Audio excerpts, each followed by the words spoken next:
And welcome on board this live safari. My name is Scott Dyson and I'm teamed up with Ferg on camera. Now we've got some exciting prospects this morning because we are following male leopard tracks. It looks like the Hukamuri male, and at the road junction just behind us I actually saw two leopard tracks converge, so maybe he's converged with a young male called Tamba who was in this very area yesterday. Now we've set out on the vehicle, but it's not just the vehicle that we have armed with on this vehicle today. We have also got another wonderful toy. So why don't we show you exactly what it is. We're going to send you up into the skies to see what is a beautiful, beautiful day in the Sabi sands.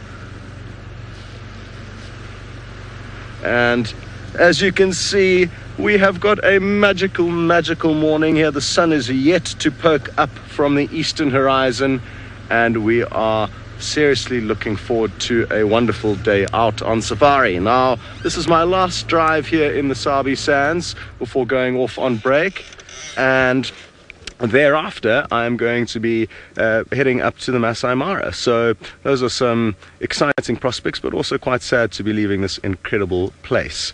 Some other news, some slight changes and updates is that Ali is out on drive this morning. Some of you may have met her, some of you may not have. She has done some work for us in the past, and I think she's a wonderful guide. So she's also out and about here in the Sabi sands. And we've got Jamie Patterson exploring the Maasai Mara up in Kenya. So coming to you live from two different locations, one in South Africa, one in the Maasai Mara. And please don't forget to send through any questions using the hashtag #SafariLive on Twitter. Very good. We're going to keep heading up the road. The leopard tracks are still heading up this road. Hopefully it won't take too long for us to find him, and while we search for him, he's just veered off here, we are going to send you across to Ali. Hello everyone, and welcome to not such a hot morning out here in the African bush. My name is Ali, and on camera with me today is VM, and we are very excited to be going around and seeing what we can find this morning. If you've got any comments or questions, you're more than welcome to post them on the comment section below, or just use the hashtag #SafariLive on Twitter. Now, we started our morning in a very interesting way, and as it usually happens with Djuma, there are leopard tracks everywhere, so we don't really know where to follow. So we have some tracks. I do know that around the dam cam yesterday, the Hukamuri male, I believe it was, and if I'm wrong, please correct me, that he was seen around. So we have some tracks going to the dam, and then we've got some other tracks going out of the dam. But Tamba was also left here yesterday evening, so it could be an interesting combination of things. So we're just going to go do a loop around, check, see perhaps where these tracks go, because I know Scotty had more tracks, and I'm pretty sure at least one pair of these tracks head onto where Scott was. So let's see what there is around. You never know. I think both the Hukamuri, which I've never seen, I find him a little bit scary. But we'll see. Ooh, and him and Tamba, they're both very, very, they like to wander around. Now, thanks everyone for welcoming me back. It's wonderful actually to be out and about once more. And Djuma has changed so much since I last saw it. It's quite interesting. It's good to be out, and again, it's definitely a lot greener than the last time that I was here, because I was here last winter. So, quite a different scenario of things. Now, I'm going to try and pay a little more attention to the road and see if I can spot any more tracks around here, because hopefully Tamba will be around. And I did giggle quite a bit yesterday when I heard that Tristan had found Tamba for Valentine's Day. I don't think it could have been more perfect for him, because ultimately that is his favorite boy. Oh, well, nope. Nothing there. Let's see what else there is around here. This is such a good area for these leopards to come and be hiding. It's very bushy at the moment. The lodge provides, we're not too far from the Galago lodge, so we want to go and check around this area, because there's a drainage line there that we all know that these leopards absolutely love. And I know Tamba was left in there. You guys left him in that drainage, didn't you, Vildi, yesterday? It's a good place. Good place as any to start looking for them. We'll see. Nothing here.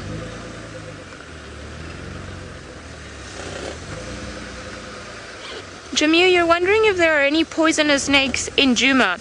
Well, the correct term is actually, we call them venomous, and the reason for it is poisonous is something you eat. So if you eat something that's going to make you die or feel very ill, it'll be poisonous, but if something bites you, then that's something that's venomous. And yes, there are quite a few different venomous snakes in Djuma. I actually only found out recently that there's a very mean one called and mean one just because its poison is very strong and potent, not because the snake is particularly aggressive. That's called the Mozambican spitting cobra. So Tristan just mentioned casually yesterday that there's one lurking around our room where we live, which I'm not too interested in seeing. I've had bad encounters with cobras before where I've just bumped into them in very close quarters, but you know, in all truth, with the majority of the reptiles and everything else, this thing just, you know, came down and then went away, and I think it was probably even more scared than me than I was of it, although it's a hard call. But yes, we've got an array of different species of cobras. We have mambas, the black mamba. I'm sure you've heard of it. It's a very famous snake, which is actually not black at all. It's actually of a silver color, and its mouth it's black, and that's why it's called the black mamba. Just trying to... something caught my eye here, but it wasn't a leopard track. And then, well, we've got the puff adders as well. Then we've got the boomslang. So quite a different array of snakes that are quite venomous, and they all have different types of venom. Some of them affect your nervous system, some of them affect your blood's ability to clot, and then some of them affect your actual tissue, and it causes it to rot. So you don't want to be bitten by any of those snakes. It wouldn't be an ideal situation.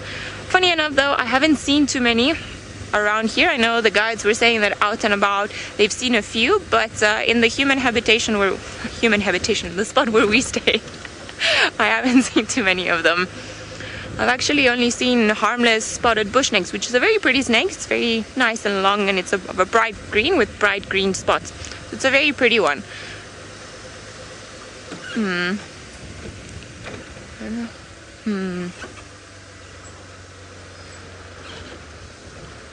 Chitwa, you're wondering if the poison could still harm us if you inject it. Well, it depends on what quantity of the poison. A lot of antivenoms are just treated poison that they put in that they inject onto the body of, for example, in very, very small quantities, particularly in horses. So you inject the venom into the horse, and then the antibodies of the horse fight the venom, and then that's what they use, that whole formula of the antivenoms combined with the poison, or the way that they're fighting it, is what they use as an antivenom. I think I missed one road, actually. Yeah, I went past the road that I wanted to go. You can tell that I'm a bit rusty as in terms of the road, but I think we're going to be linking back to Scott, if I am not mistaken. See how his search for leopards is going all the way around there. Not Scott, sorry, Jamie. So let's go all the way to the Maasai Mara. I'm so excited that Ali's back, even if she has forgotten her way around Djuma, that's okay. It is wonderful to hear that she's back once again. Good morning to all of you, and welcome to the Sunrise Safari. My name is Jamie, and this morning Adrian is on camera with me, and this is live from the Maasai Mara in Kenya. So we are very excited to be able to bring you live safaris from two different places, and this morning we are going looking for the Olololo Pride of Lions. For new viewers, that is O-L-O-O-L-O-L-O. I think I got that down now. I might have got that wrong. The sunset safari, they were looking at a herd of buffalo. Now, I can see some buffalo up ahead, but it doesn't look like the whole herd, which I think means our brave lionesses made an attempt last night. How do they look? They look pretty relaxed, actually. But that's definitely not the whole herd of them. Okay, so they were all the way next to Olololo Gate, very appropriately. So we're going to go and see if they're around there. And then after that, Brent had a very exciting afternoon yesterday. He had the big sausage tree pride catch a big buffalo bull. So we're going to go and see how much is left, if they managed to keep it safe from a big clan of hyenas that lives around there. And then after that, who knows? Oh, and we'll check up on the hammerkorp nest. I still think those hammerkorp have abandoned it though, which I'm quite sad about. This morning is crisp, cold, windy and pink. There is a rosy hue to everything. I'm hoping to find some rosy hued lions. The olololos are so good at posing at this time in the morning. They all 17 of them go and line up on one termite mound with the sun shining. Let's hope they are feeling in a photogenic mood. Okay, so the flows are up there. They were there, so I'm going to go in the middle.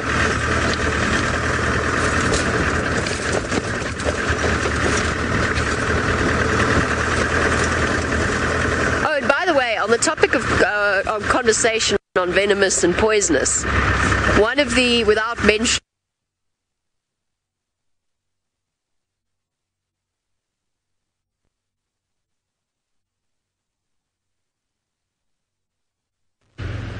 welcome back on board here in South Africa, and apologies for the signal breakup there with Jamie. That is why you raced across back to us, and you couldn't have actually come at a better time, because there are some beautiful scenes as the sun pokes up over the horizon.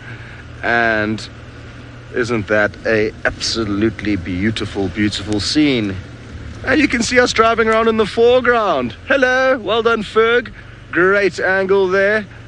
And what I was really hoping we find today is leopard, but also wild dogs, because the opportunity to follow wild dogs using the drone will be so much fun, and also very, very effective. It's going to be far more effective than us trying to keep up with them on the vehicles.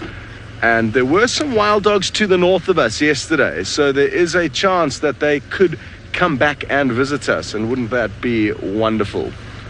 Now, the male leopard tracks that we were following down this road have veered off to the west, and we are fairly close to our western boundary, so we're going to go and check there, but there is a chance he may have headed back to the area where he kind of has come from, the west of us.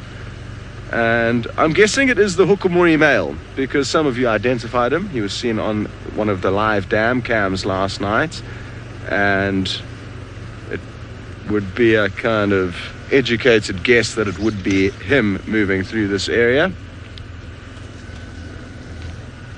And some more beautiful, beautiful scenes.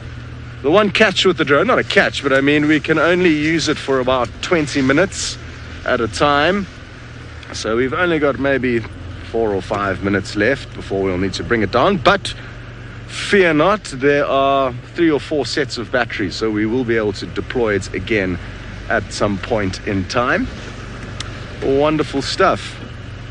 And I think it's so cool that we get to use technology and all the toys of the modern world that we live in to try and help better document and showcase what goes on here in Africa. Some more tracks here. Looks like hyena. Oh no, that's not hyena. That is a male leopard. No, this is interesting. These tracks are heading in the opposite direction towards where we are heading. Patrick, you'd like to know how far can wild dogs move in a day? Easily 10 to 15 miles just in the morning, and probably the same in the afternoon. It's not likely that they would necessarily do that, but they are incredible athletes of stamina and endurance, and their bodies are quite slight, so they're not very big and bulky and chunky. They rely on their teamwork to be so effective out here.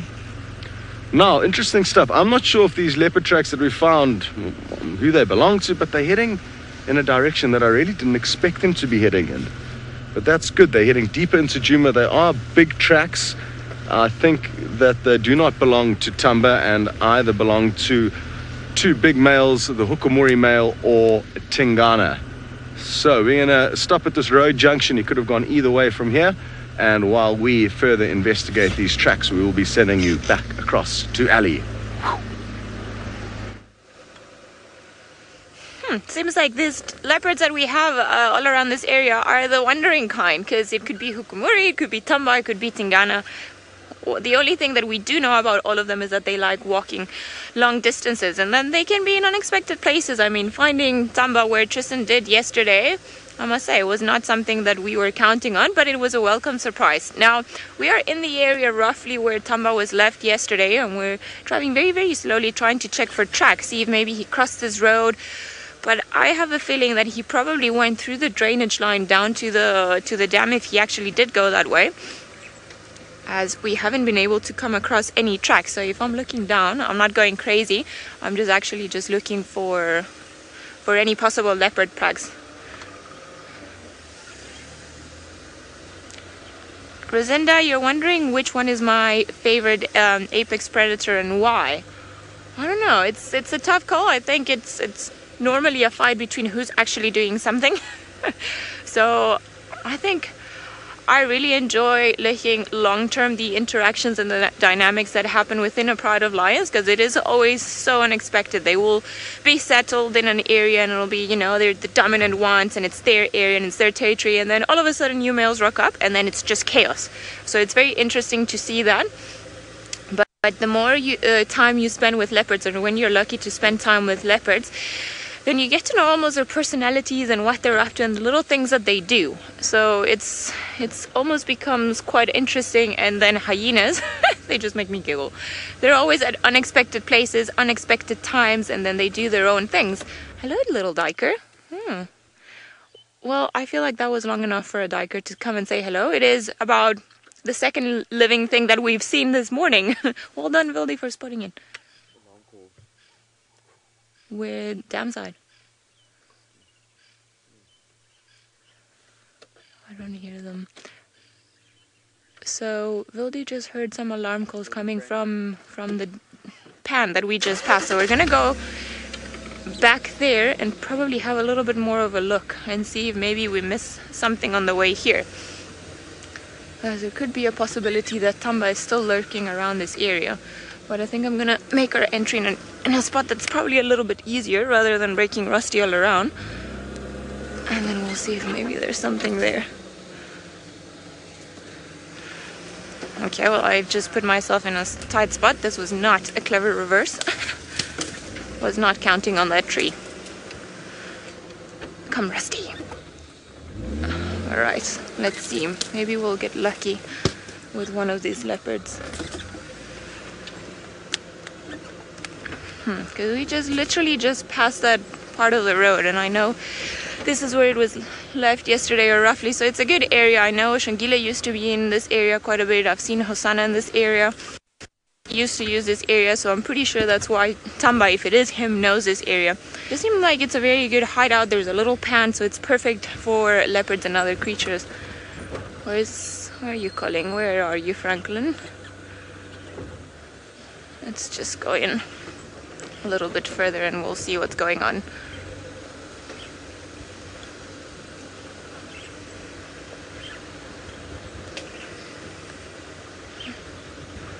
Let's see. Almost there. Just want to go in here and see what we can find around here.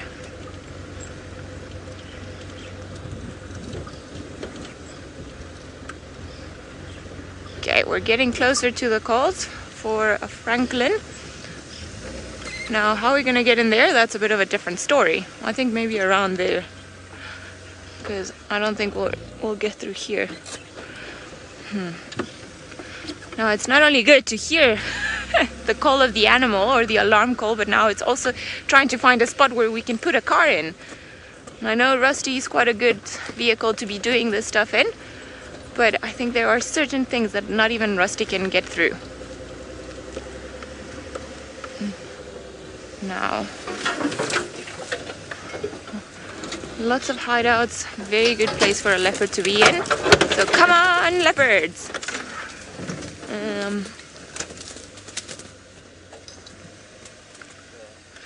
Did you see it? There's a Franklin. There's a Franklin. Okay. Right, here's a Franklin that was making a noise. We're gonna stick around this area and just explore a little bit more and see what else there is around here. But in the meantime, we'll send you across to Jamie while we look around a little more. Exciting stuff. Hopefully the dream team on Djuma can follow up on those alarm calls and find you a leopard for the morning. Unfortunately, the Olololos have gone out of the Mara Triangle and into places where they really shouldn't be. Well, I don't know exactly where they went. I know they're out of the triangle. Hopefully they come back. They usually do around about this time of the morning. It's an unfortunate reality of life out here that when the migration is not in this area, the lions really struggle for food. And what they've learned is that there are some very easy pickings outside of the village or outside of the park around the villages. There's goats, there's sheep, there's cows. And a cow is a lot easier to catch than a buffalo is and a lot less dangerous. So it's something that does happen, and the park authorities are aware of it. And what will happen is if the lions do kill something, then the people are compensated for that animal. So they are paid the amount that that animal was worth. Obviously, it does come with certain risks for the Olololos, though. So they've gone off out of the park. They've walked straight past the buffalo. I can see from their tracks.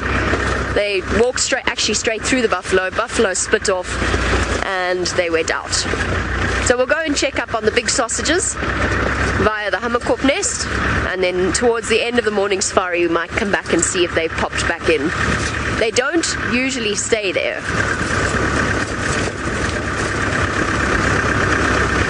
Absolutely, they are baboons on safari. Two different species that you could see between South Africa and the Maasai Mara. We see olive baboons, and then you could also see chakma baboons in South Africa. I love sitting with baboons. They are always thoroughly, there's something going on, always. There's fights and little babies and playing and grooming. They've got fascinating social structures, the way that they interact with each other. It is quite a unique social structure, although it's within primates it's quite similar. Lots of big males, big dominant males. So yes, I'll look for baboons for you with pleasure. I enjoy searching for all sorts of primates. We could see baboons, we could see vervet monkeys, we could see blue monkeys here in the Mara. The first time I ever saw a blue monkey, it took me so by surprise I didn't know what it was. Still not 100% convinced that's what it was, but it must have been. Oh, lions. I keep checking backwards just to see if I can see their figures slinking back in over their normal hill. But it doesn't look like they're back yet. They always come back into the park as soon as day breaks and there's lots of human activity.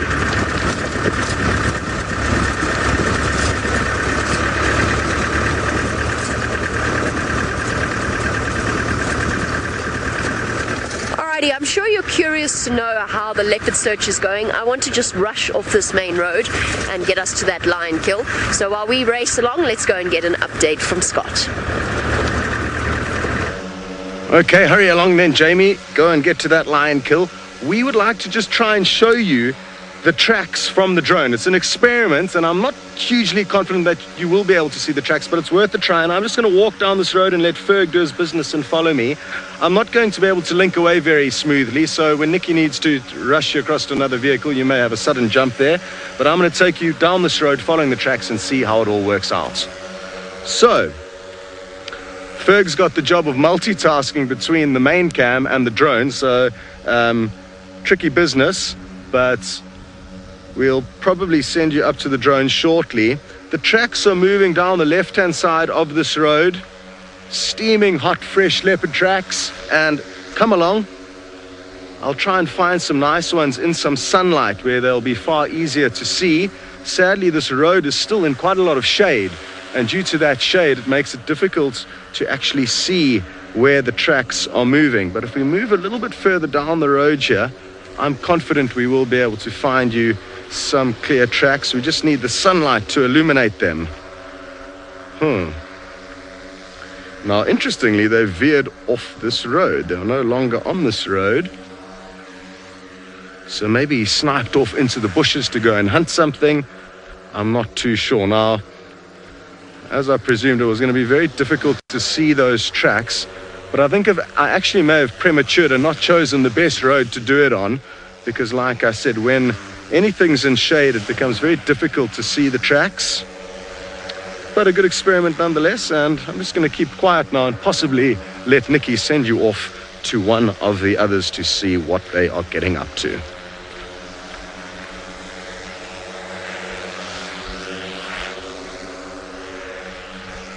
Right, so we have found more leopard tracks around this road, which we're excited about, and it seems, I don't know how we're going to get to show them to you.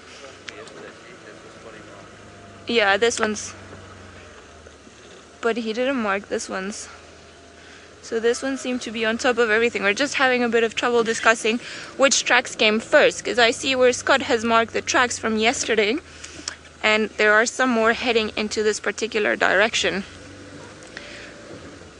Now, I think they're probably the same ones, as they're following the same, roughly the same pattern. So let's just head up a little bit further down the road, see what else we can find around here. Hopefully we'll get lucky with some more tracks around here. So we're going to carry on slowly. The francolin didn't lead us to anything. It seemed that he wasn't too high up on the branch of the tree. He was more settled at the bottom. So normally, if they were to see a potential predator, something like a leopard, both francolins and guinea fowl tend to do this a lot. They go further up higher into a tree just for safety. So this one was quite at the bottom. It was chilling. So I think maybe it saw something smaller, if anything. Sorry that I'm keeping my head on the side, just trying not to miss any of these tracks.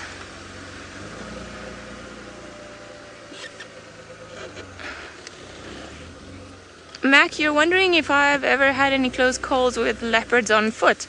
Well, I've had a few where perhaps looking for a leopard, you get too close to it, but the funniest one that I've ever had was I was tracking a female with a cub in the southern part of the Sabi sand, and it was an area that was very thick, and we knew we were getting very close, but this was a very relaxed female. She was normally quite used to being walked or found on foot. She was pretty much like one of the leopards around this area that are overall used to being seen on foot at a certain distance from humans. But I think this particular time we got a little bit too close. Can you see tracks there? Sorry guys, I just want to have a look. Yeah, but you see, I think maybe these ones are the same ones that Scott had, because this morning, because he had more tracks going towards Vuyatela, so I think this is the same set. Okay, so at least we're starting to piece together the leopard puzzle. It seems like the tracks that we've been following, whoever it was, potentially Tamba, came from this way and then headed off in that direction towards where Scotty is. So I think we're gonna head into this area, and I'm not gonna carry on going in that area because I know Scott is working those tracks, because they lead exactly to where he said he had found some more tracks. So it would be a little pointless and potentially a bit of trouble just heading where somebody's already working an area just for terms of logistics. So I'm gonna step away from there, and I think I'm confident in the fact you can see more tracks here on the road. Very pretty tracks heading all the way down the road. So I'm pretty sure this is the same ones that Scotty had. Now back to my scary leopard encounter. It was scary, but it was funny at the same time. So it's a combination of things. So we knew we were getting closer. And eventually she saw us. She was growling because I would imagine that we were too close, but for the life of us, because we were so close and it was so thick, we couldn't see her. So we could just hear this leopard growling at us, just giving us a fair warning, and we just couldn't see her. We did not find her. We came with a car, couldn't see her. It was actually quite funny. So it was a little bit scary, because once a leopard starts growling, then you're a little bit too close. But luckily, and knocking on wood, I've never had a super scary encounter of one of these leopards coming down to eat me. The scariest one I did have was also very thick vegetation, but I was driving one of the cars, one of the game drive vehicles, and she was upset for some reason. I think it was a leopard that wasn't that relaxed with the vehicles, and then she just kept charging the vehicle. But the problem was that because the grass was so long, we couldn't see her either. So we would just see the grass moving, eventually running towards us and her making a noise. So we just stood still until she relaxed, and then she went away, and we're like, okay, fine, we'll give you your space. But it's not easy when you cannot see where they are or where they're going, because obviously you don't want to stress them out by any means. But if you cannot see them, you don't know if your movements are actually making the situation better or worse. There's more tracks here. Which way are they going? That way. I think it's... Yeah. Alright, seems like the puzzle gets even more complicated as we've now found a different set of leopard tracks heading towards where Scott was. So we're going to investigate, but in the meantime, let's go over to my good friend Jamie. Nothing like the feeling of the bushes growling at you, but you don't know exactly where the animal is that's growling at you. Ali's story reminded me very clearly of an experience that our lovely director this morning, Nikki, had with Mvula on foot many months ago, years ago now. Nothing. Sorry, I'll finish that story since Nikki can't. They're not here. I think they've given up on this nest. Bad neighborhood. Too many gangsters and thugs trying to steal their home. So that's the half-built Hummerkorp nest. But every time they try and build it, an Egyptian goose or a ground hornbill or something like that comes in and wrecks the joint. So Nikki, if I remember correctly, thought she saw leopard tracks. And then she jumped out and went and had a look, and she was meters away from Mvula. Luckily, Mvula's always been a gentleman on foot. Our first lady, there we go. There's a balloon coasting through the sky, looking very beautiful this morning. Our first lady's wanting to know if I ever tried a balloon ride. Yes, I got to go once. I saw a rhino. It was very exciting. I saw a rhino. I saw the rhino without a tail. I saw Ellie's. I don't think I saw anything else. I was with Manu at the time. I went through a stage where for a couple of mornings I was on balloon duty. For the life of me, I can't remember why or what it was that I had done to deserve that. But we were going very early, setting up the balloon, and then I, most of the time, was following Manu and collecting him at the end. But I did get to go in the balloon once, something I'm very, very lucky to have done. I imagine when the burner's not burning, I imagine it must be what it must be like to be a bird. It's very quiet, so you do feel like you're soaring. It's not like being in a helicopter or a plane. There's just silence and the sound of the wind flowing past you. It's a fantastic way to enjoy this place. And then you go right up high, or we did anyway, and you get an idea of the vastness of this landscape. There's also something really appealing to me about the lack of control, and I'm sure that balloon pilots would be very highly insulted because they work very hard, obviously, to control where the balloon goes, but the wind ultimately is the force that makes that decision for you. Morning.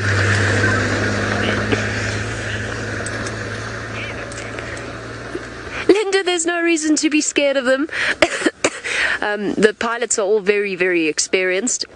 Look, if you're afraid of heights, I imagine it might be something quite daunting, or if you suffer from vertigo, which are two different things as far as I know. The only slightly scary part, I guess, is when they land. If they land in high winds, then the basket does bounce around a little bit, but those baskets are so solid and so well built that all you've got to do is just hold on and you are absolutely fine. And you find that afterwards everybody's got a serious spirit of camaraderie, even if you don't know any of the people in the balloon with you. The excitement is extreme.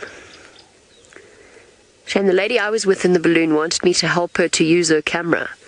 She didn't realize that was seriously the metaphorical blind leading the blind there. She was trying to videotape everything, but she'd zoomed in too far. It's very peaceful. It's very, very peaceful up there. And watching them inflate is a sight to behold. Okay, let's go find these lions. Let's go find these lions before everybody else does.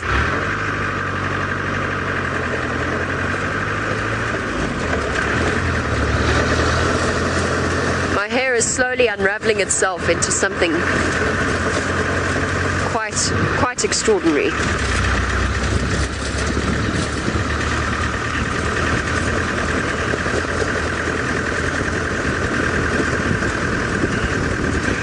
Good morning, Dale. Dale would like to know, well, possibly it's not morning for Dale, but Dale would like to know about what the low season is in the Mara. This is actually the low season, so around about the end of the migration, it sort of tapers off, and then it becomes very quiet. There's a little peak, obviously during the Christmas, December holidays, the holiday season, and New Year, and then it droops back down again, and it sort of goes in waves. And you know what? It's so, to me, if I were to give advice to people, I would almost say yes, absolutely. If you can do the migration, do the migration. It's fantastic. There's a lot happening. But honestly, I prefer being in the Mara at this time of year for a couple of reasons. Okay, the grass isn't short anymore, but it was short. There is so much to see. There's cheetah everywhere. There's lions everywhere. You can focus on some of the smaller things. There's less vehicle pressure because it does get, will absolutely tell you, it gets very busy during the migration. And it appeals to me at this time of year. It's just beautiful and peaceful and atmospheric. So there's absolutely, and it's cheaper, much cheaper than paying high season rates. Just a thought for those of you who are fortunate enough to be able to consider to come on safari. The campsites aren't booked. These things are a consideration.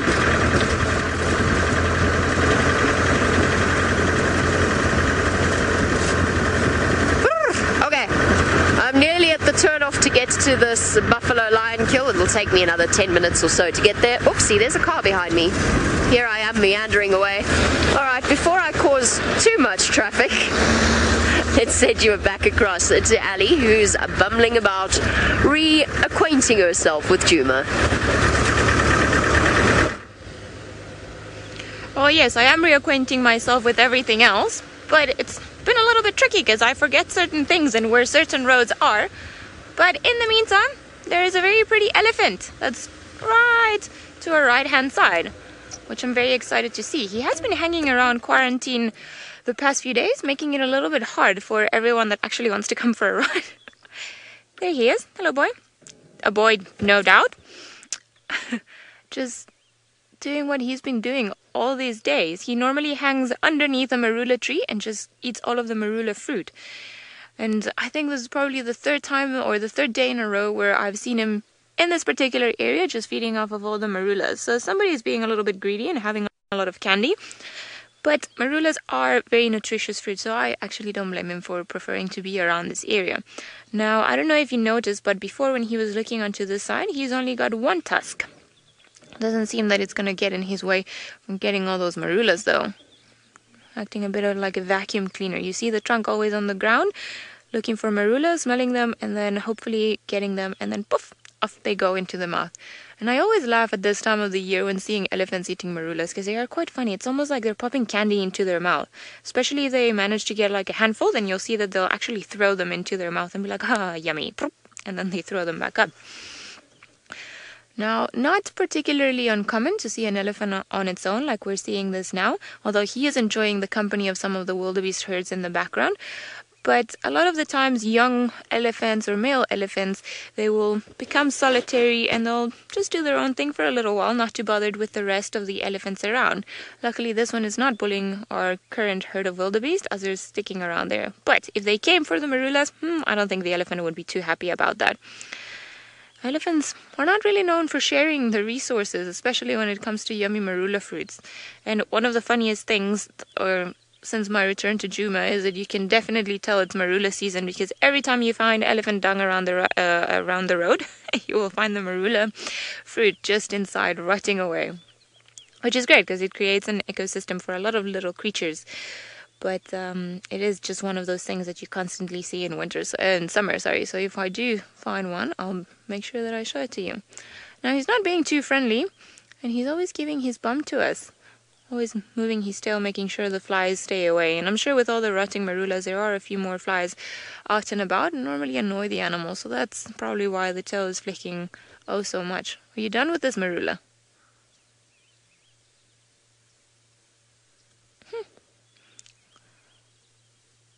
Alrighty, seems like he is done with his marula. Now, I don't want to deviate too much from our original plan.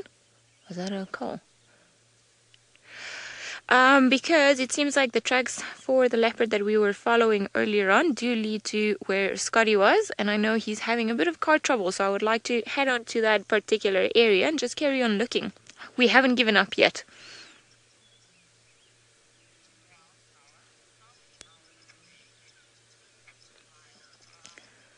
Wildflower, you're wondering how many hours per day do elephants sleep? Well, it depends on the season and how hot it is and how tired or how young they are.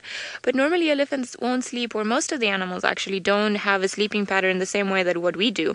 What they'll do is they'll sleep for a few hours at a time, then they'll wake up, perhaps go and mud wallow, or they'll go and eat, move around a little bit, and then they'll sleep for a few more hours. However, it is known that elephants actually only enter their proper deep sleep REM cycle every few days or so. So they don't sleep as much as humans do. I would say perhaps 2-3 hours a day, a few hours later 2 or 3 hours a day, but they don't sleep that much. It's funny though, sometimes you see them and they're almost like dozing off, and you can see their heads going bubbling about, but they still have food in their mouth, so they carry on chewing, and it is a very funny situation. This particular individual that we were looking at, I'm sure he's just gonna carry on feeding for a while, and when he's done, we'll just probably start sleeping for a few hours. Although this morning is not as hot, but I see the sun is going to be very, very, very bright. So probably around 10 o'clock in the morning, when it's scorching, it'll go back to just taking it easy, sleeping, perhaps showing us where a leopard is on top of the marula, on the branch where he wants to get the fruit from.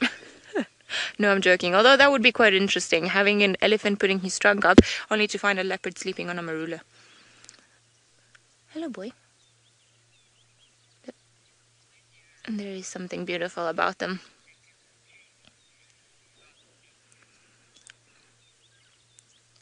I think we're going to leave our wonderful boy, and we are going to carry on our leopard search. We're going to try to pick up roughly where Scotty left until he's out and about once more, because I'm sure he'll be able to. But in the meantime, let's go back to Jamie. Oh dear, poor Scotty D. Not having the best morning. He has apparently broken down. So we're nearly there. It's actually a great deal further than I thought. We're almost at the point where Brent spotted the lions hunting the buffalo yesterday. Yesterday was an odd day. The fact that we were watching buffalo chase lions and then watching lions chase buffalo, somehow it was, I don't know, it was a fascinating combination of circumstances. Oh, should be somewhere up here. Oh dear. All right, off you go. Morning. Anyone else?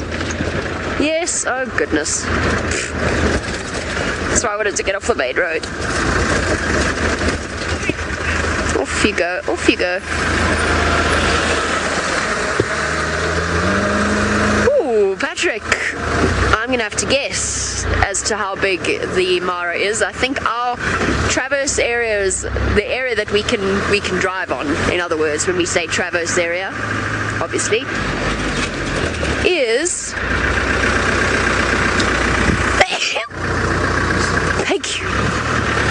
I'm just getting off this road. I'm sorry. I can't. Ooh, might be not my best idea. Patrick, it is... It is 160,000 hectares is our traverse area, or around about that amount. And in terms of miles and kilometers, sure. From the top of the triangle to the bottom of the triangle is probably, to drive all the way there, that's probably about 50 kilometers. No, but less. 40 kilometers vertically, if you could call it vertically, north to south. And then across, it's probably about that. And then the Mara National Reserve is a bit more than that, maybe about 60 kilometers from top to bottom, north to south. And then across, actually, from it at its widest point, is probably around about 60. Oh, it's really hard. It's really hard to give you an exact sort of cross section. I'll have to get a map out and measure it properly.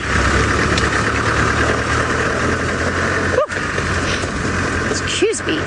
Oh no, this road is taking us in completely the wrong direction. I have made a grievous error. It's okay. It takes me out of the dust of the road.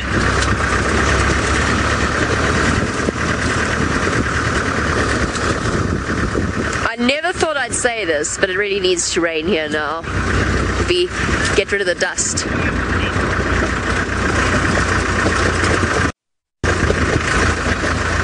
Caesar, it is as far as my understanding, we don't really know exactly what it is that animals are thinking all the time.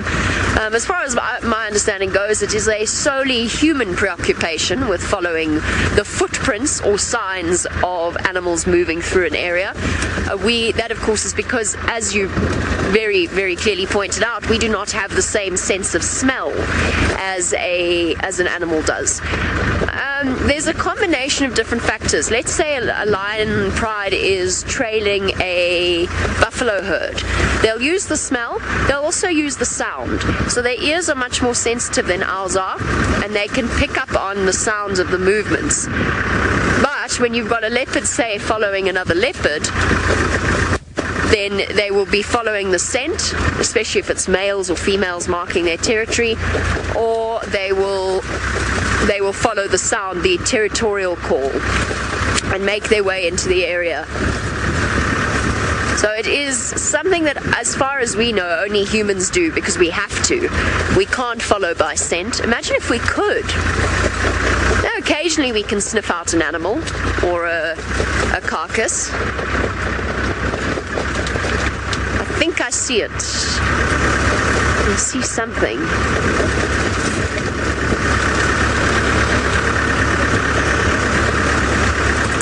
This is a tough area that Brent was in. It's a wonder he didn't fall into a hole.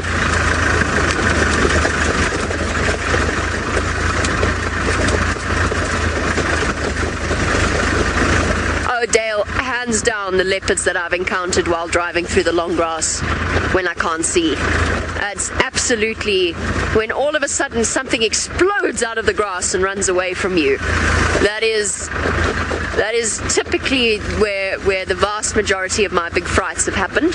When I've been walking, warthogs exploding out of the long grass, and birds, francolins and bustards, because they sit tight until you're right on top of them and then they shoot out of the grass very enthusiastically, often squawking loudly, and you find yourself trying to recover from the sudden spike in adrenaline and terror that they've inspired, because your brain doesn't have time to process the fact that it's a bird or it's something that's not going to maul you. I have occasionally bumped into leopards on foot in the grass, not in the grass actually, in very dense vegetation. I know that Ali was discussing that a bit earlier. One memorable moment walking through a riverbed. Now, when I'm driving through grass like this, first of all, I'm watching very carefully. I'm also driving very slowly.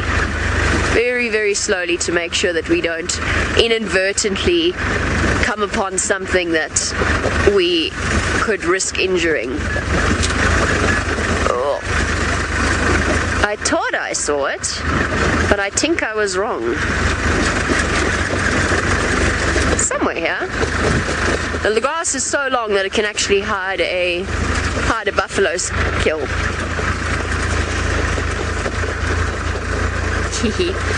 Okay, we're going to continue on in our mission to search for this buffalo kill. Can't be that hard to find.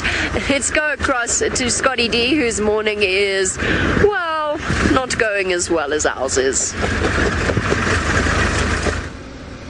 Well, no, we've had a slight issue with our vehicle in that it will not start. And that's a pity, but anyway, we're getting towed back to camp, and like Jamie says, for a while it will be a two-lady show, but we are going to hop back into another vehicle with a bushwalk backpack and drive around like that. And we're actually just going past Ali and VM. So they're heading to the leopard tracks that I last had. Have fun, guys. We're going to send you across straight to Ali, and you're going to head off in a better direction than we are heading. Good luck with the search for the leopard. no, it seems like Scott is doing the same as his leopard tracks, going in the wrong direction now. Hopefully it'll be sorted pretty soon. I have confidence in all of our tech team and everybody else. And Scotty will be back out and soon and out and about.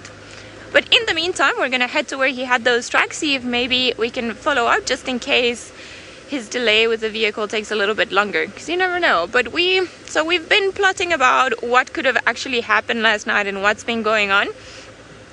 And I do think we've reached the conclusion that Vildy and I are positive that we had two sets of different tracks for two different animals. One of them probably from Tamba heading out from Galagopan and then heading north, because we know he's been hanging around Simbambili Elephant Plains area, so it wouldn't be strange for him to then come around this way and then carry on going west. But now I think the second set of tracks belongs to another male, potentially the Hukumuri male. I've never seen his tracks, so I cannot really say this with a lot of confidence, but nonetheless, another male. As early this morning there were some baboons alarming around the dam, and then around Gary Dam, and then when we went into that area, it seemed like there were tracks coming out and then heading past Dingas, and then I'm sure those are the ones that we found coming out of Galago and the ones that Scotty was then following up all the way up to here. So I think we've had two males potentially walking round about the same route as each other, but I don't think at the same time, or at least I hope so. Guys, when it comes to male leopards walking the same areas or tracking each other, it's never a fun affair. Now I know Scott said he had tracks somewhere around here, so oh, my voice is going. I see a lot of footprints to the left. Alright, left it is, and we're gonna go down this road, see if we can find anything else. I see the tracks now on the road, and I'm sure Scotty showed them to you earlier. I just want to see with my own eyes very quickly, just to get a bit of an idea. Okay, definitely going this way. So, as Tristan would say, onwards and forwards we go. Hopefully there will be a pot of gold in the form of spots at the end of this road. Now, let's see what else there is.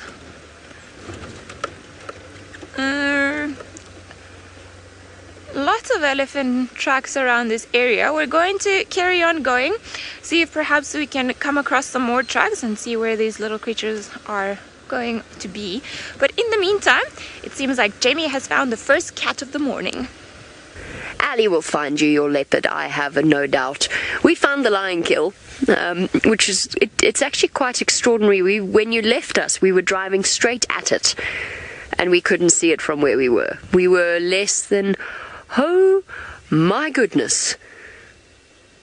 Remember what we were talking about in the long grass? Adrian, remember what I just said to you about going really slowly through the long grass? Huh?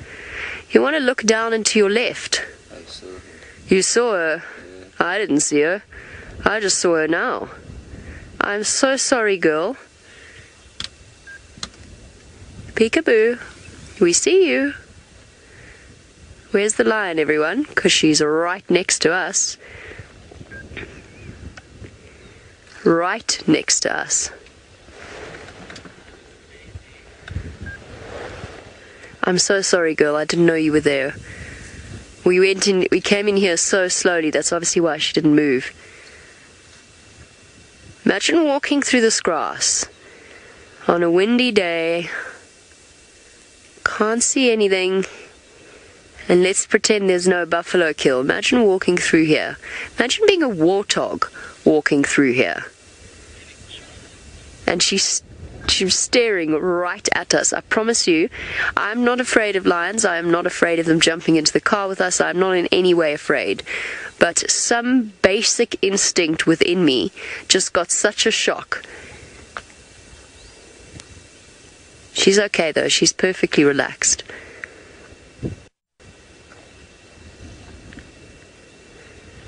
Okay, Adrian, you spotted a cat. I did not. Phew.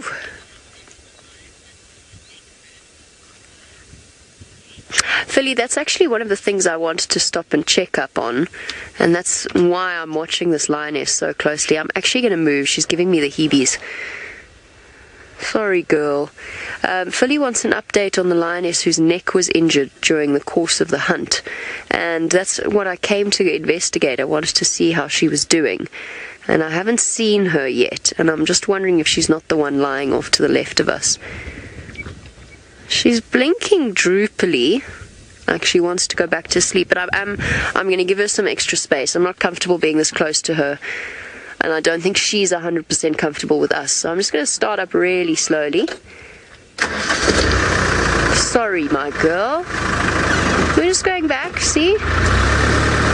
Okay, it's okay, it's okay, it's okay, it's okay. It's alright.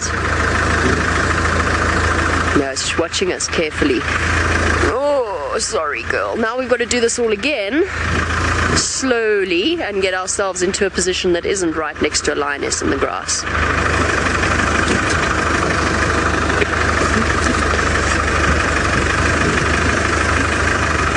Let's give her a little bit of distance. I can see most of the others, I think. I'm just going to try and find us a nice way in where I can look down there. This is less thick. Adrian, if you see, because you're higher than me, if you see a lion, please stop me.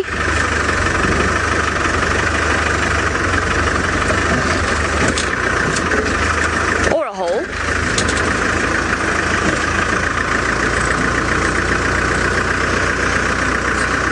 This is good. Yeah, it's going to be good, because this is as far as I'm willing to go without being able to keep track of the rest of the pride. Scarlett, do lions ever jump into vehicles? No, not really. But it in very, very rare situations, it has happened where a lion is injured, where it's ill, where it is really hungry. There's lots of people disagree with me on this. Oh, that was a neat little jump there. There's the male at the back, by the way, as well. Lots of people disagree with me on that. Supposedly the lions only see the unit of the vehicle, and they recognize movement within the vehicle, but they don't recognize individual shapes. Personally, I don't buy that. I've never bought that. I have had lions look straight at me, straight into my eyes, and I don't believe their eyesight is that poor. They need to be able to see to hunt. It doesn't make sense to me that they can't pick out individual shapes. But they don't see us as a threat or something scary, unless, of course, what happened there, we were a little bit too close. I didn't know she was there, and she wasn't comfortable with us, especially if she's injured. But it can happen, and it does happen on very rare occasions. I actually don't know anyone personally. I know somebody who's been grabbed by a cheetah in the vehicle, and I know a few people who've had leopards land on the front of their vehicle and try to get to them. But I don't know anyone personally who's been grabbed by a lion. But there's no reason to be afraid of it. I mean, the chances of it happening, you've probably got a better chance of being in some way injured in a car accident. In fact, you definitely have a better chance of being injured in a car accident or a bus accident than you do when you're on safari, of being attacked by one of the animals, especially animals with full bellies like this. Isn't it amazing, the transformation? Yesterday with Brent, they were skinny and desperate. Today they are fat and happy. Fat, happy cats. I think that's the injured lioness. My gut instinct tells me that it was. There was something not right about her.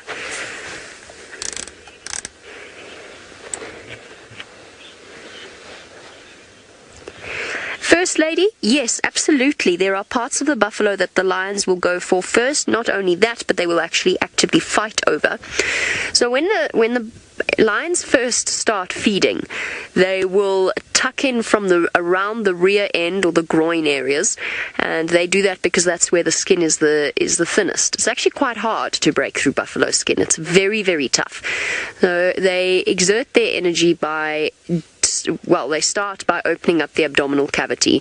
From there, the most valuable parts of the buffalo for a lion would be the internal organs, not the stomach. They don't really bother with the stomach. They pull the stomach contents out, and that is to give them access to liver, kidneys, lungs, heart.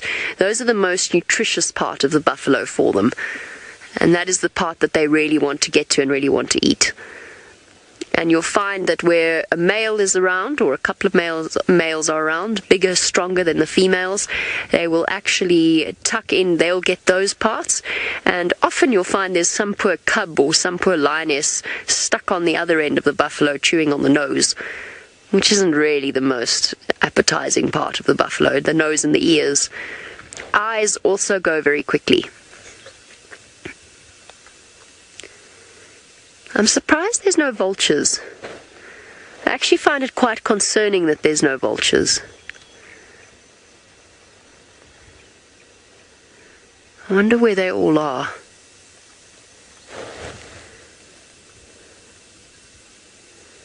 There was a hyena a little bit earlier, but it ran away.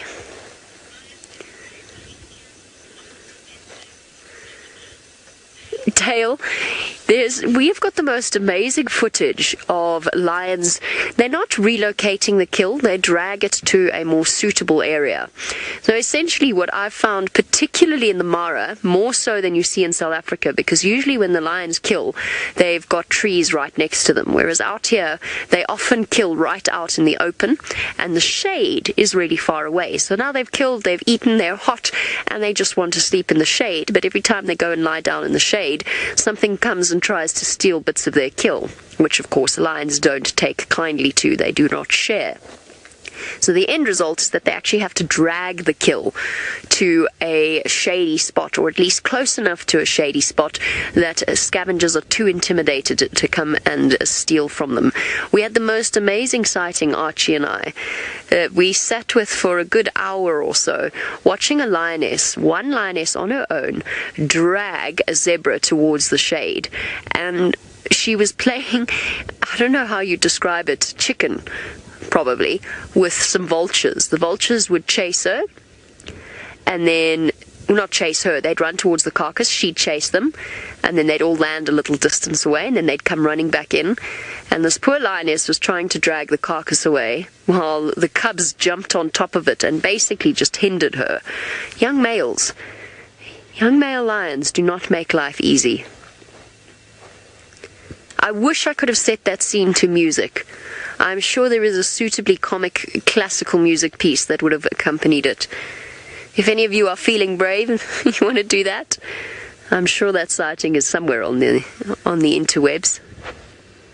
I just want to make sure that this guide doesn't make the same mistake I did.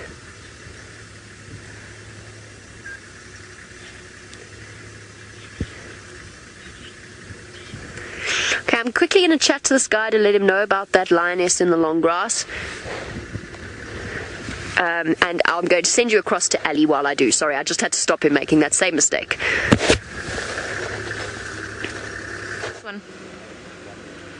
Right, so we've been following the tracks of this male leopard, and he's been walking down a few different roads, so we've managed to sort of keep up with the trajectory or the way he was walking, but we are slightly concerned as we are heading we're going straight to our western boundary.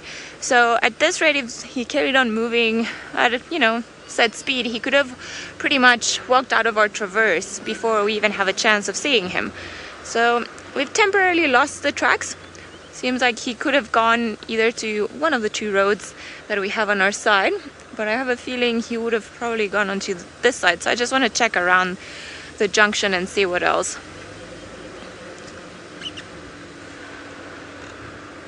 Catbrag, you're wondering if the guides, or if as guides we have to refrain from wearing cologne. Well, I would suppose that you normally forget, but yes, sometimes the cologne can attract different smells of different things, or for different animals, and can make us smell something else. So if you are going walking, the idea is not to have anything on you that will make you smell like you're not part of the environment, as a cologne will have a very distinctive smell. It also depends how much you put on. But I don't think if you are driving, it would stand out all that much, because when we drive, there's obviously the noise or the smells that come from the engine, from all of us, and all sort of different environmental things. Now, I just want to have a look around here. I don't know, I'm just going to step out quickly just to have a quick look, see if perhaps there are any tracks here. Sometimes I wish I was taller. I don't see anything coming around this area. I wonder. Because it could either be Treehouse Dam, or he could have gone onto this other road around here. So I would say I'm just gonna go slightly forward and go check right where the tree is. Maybe see if he came out in that particular area. And if not, then I think our best bet would be to check around this particular road, see if whoever it was, if it actually crossed out of the property, which we're hoping didn't happen. Now again, I apologize for staring at the ground so much, but this is where it becomes a little bit tricky, and I don't want to miss a track and then go off onto the wrong area. Doesn't seem though that he's walked around this particular spot for too long, or at all. Actually, I should say. Nope. I don't think he's walked around here. I think what...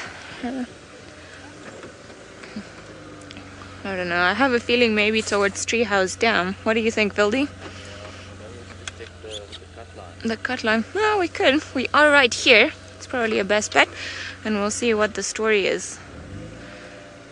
Because like we said, unfortunately, we are very close to the boundary. So I wouldn't be surprised if whoever this male was, if it carried on going this way, he would have been out of the property in about 5 minutes. So we'll see. Hopefully we're on front tracks there.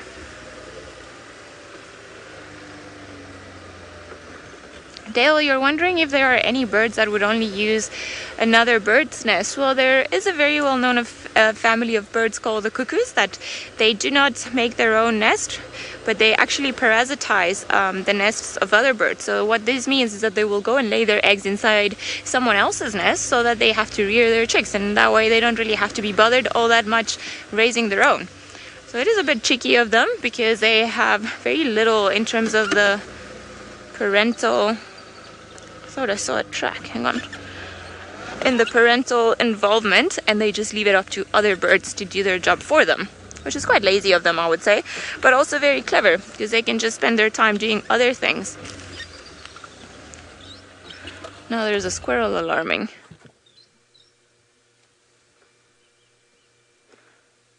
I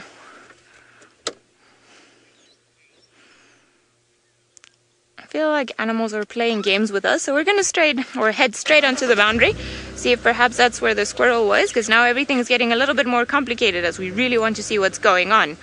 In the meantime, let's head across to Jamie.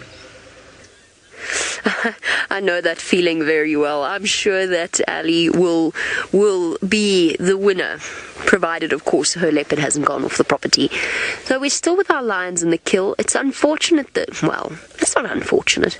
This is just where it is. It's a very tricky area, so it's really difficult for us to find a position where we can view them properly. But we've got a lovely view of the lioness, and behind her, he sat up a moment ago, took a brief break from gorging himself, was one of the young males.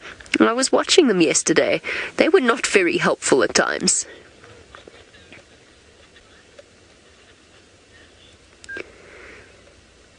Adrian, do you have any idea what that name was? I'm sorry, Nix, I've got no idea what you just said with the name.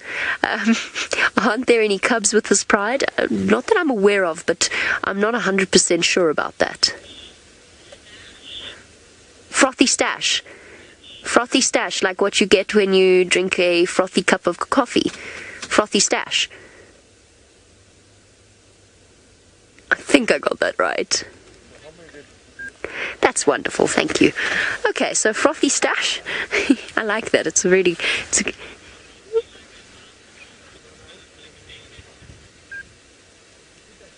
Crafty? I'm so confused. Frothy? Crafty? I'm so sorry, I butchered your name completely. Let's move rapidly on. Do I know that this pride does not have cubs? No, I've got no idea.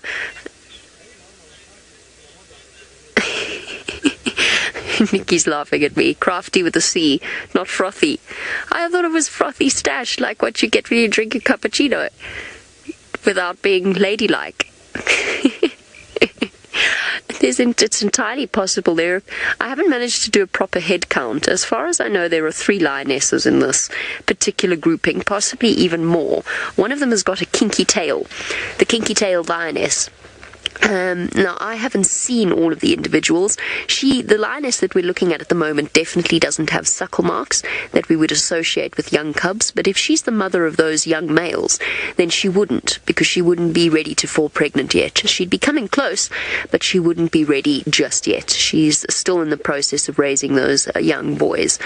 So I don't know if they've got cubs or not, and I don't know if they were to den them. I honestly don't know this pride well enough to suggest where she might have denned them, if she or any of the females might be denning youngsters. There was a serious amount of confusion when we first arrived as to the name of and the dynamics of two different prides, the small sausages and the big sausages. Now, Lucian, while we sit here, you want to know if I can smell the carcass and how bad is it. I can sort of smell it. The wind is blowing and we are actually not in the direct path of the smell of the carcass. At the moment, it won't smell too bad. It was fresh yesterday. It was cold last night. It's cold this morning, so the decomposition is slowed slightly.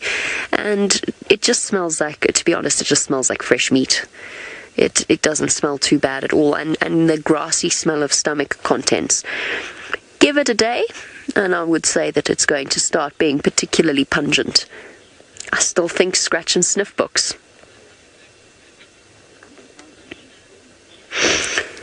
Hyena killer. I hope that's not a literal interpretation, or have I got your name wrong again? Hyena killer. How long will this keep them full? There's a big male, there's 2 young males, and there's a couple of females. I would say that this buffalo is going to be gone by tomorrow morning. I think they're going to have finished it off by then. They were ravenous.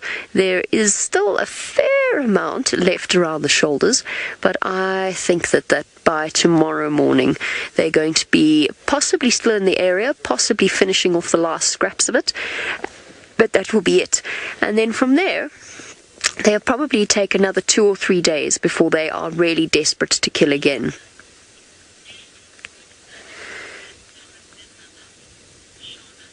This is a good question, Shana. We often wonder about that, because we as human beings can taste the difference between different types of animals if you do eat meat.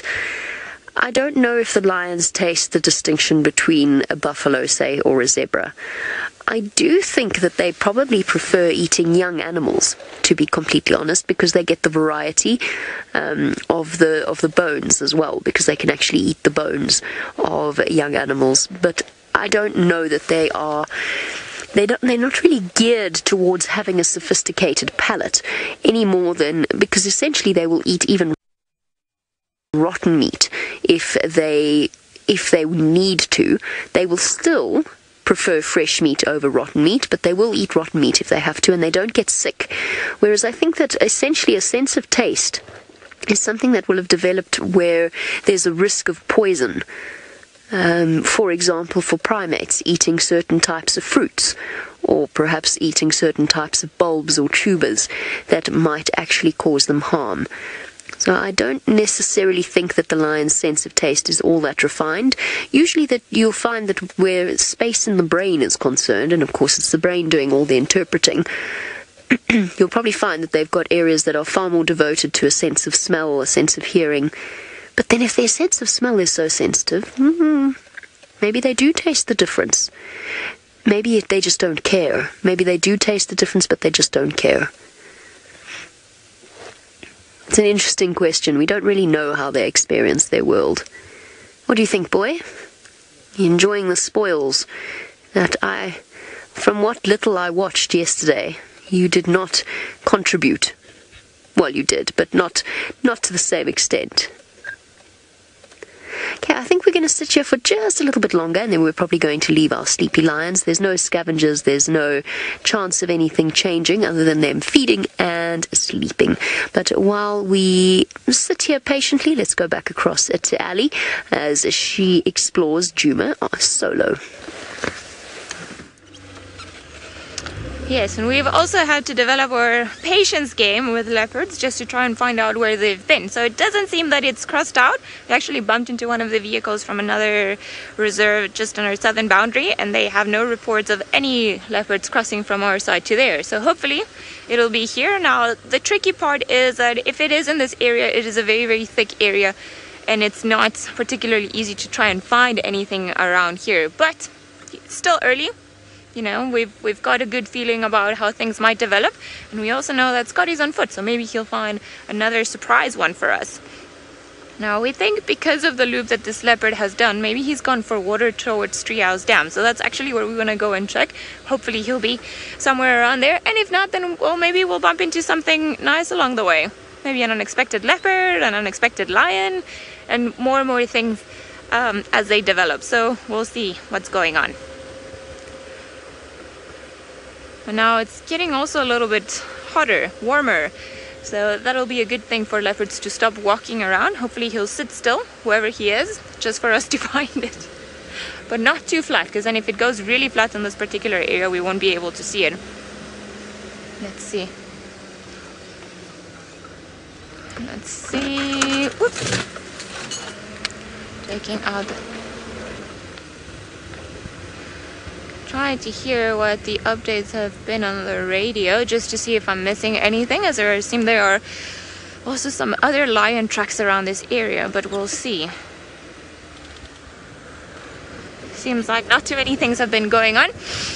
We'll see what else is going on around here, but I actually want to cross this other road and see if perhaps we've had any tracks for them, as we pretty much have 2 road options left. So let's take them out, and if not, well, then we'll see what else we can find this morning. But it's always nice to go out and then just get rewarded from actually finding your own animal, and it has been something that I've definitely missed in the time that I've been away, just getting out on foot and having that thrill of like putting the puzzle together, figuring out where things have been going, where they might have gone, tried to predict their movements. It's never an exact science, and I almost thought that there was a leopard track there proving me right, but no, it was a scrub hare that didn't. Was it a scrub hare? Nope. Alright, let's see around here. I don't think anyone's driven this part of the road, so if this leopard actually crossed, we have a very good chance of finding the spots that will indicate where we should have gone or where we should continue on our search. Now at least we've got Jamie with the lions, and it seems like the lions in the Mara have actually been enjoying a lot of food. Just yesterday, I believe that they were trying to hunt two different prides, trying to hunt more than one buffalo. So not bad. It's always quite interesting to see how the predator-prey interactions unfold. But what we were saying is, although the chase is very exciting and the stalking and getting close, the actual killing part of it is not the preferred one of anyone. You just want it to be done quickly so that the animal doesn't suffer. So hopefully lions will be happy and fat with their kill today, and they won't go off to too much nonsense.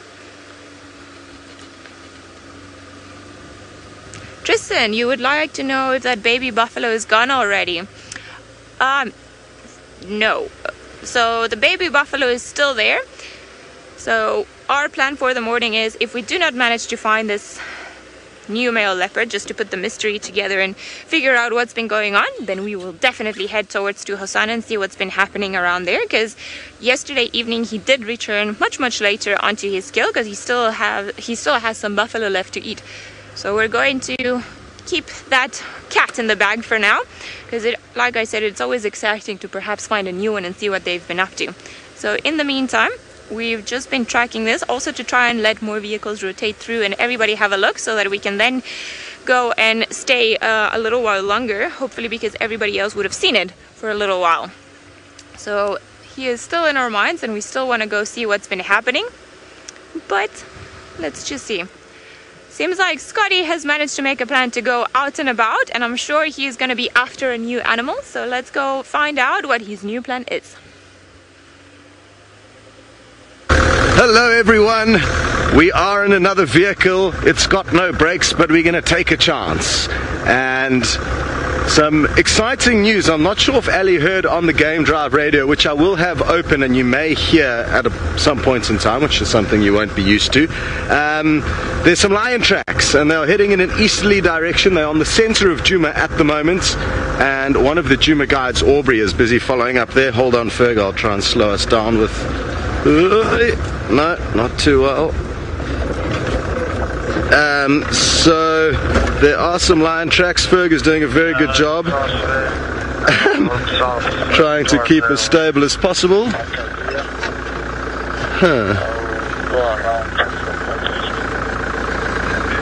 Copy that, thanks, Orbs. Now what's interesting is that the male leopard that was seen at the Djuma waterhole last night, he came from this way, and if it was in fact Hukumuri, which I'm told it was, I'm surprised you could tell because the dam cam's quite fuzzy.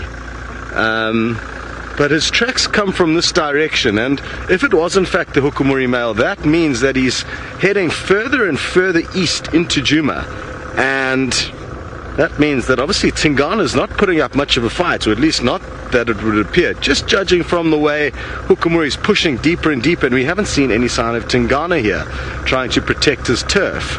So I wonder if that battle has already been kind of almost not completed. It will be ongoing.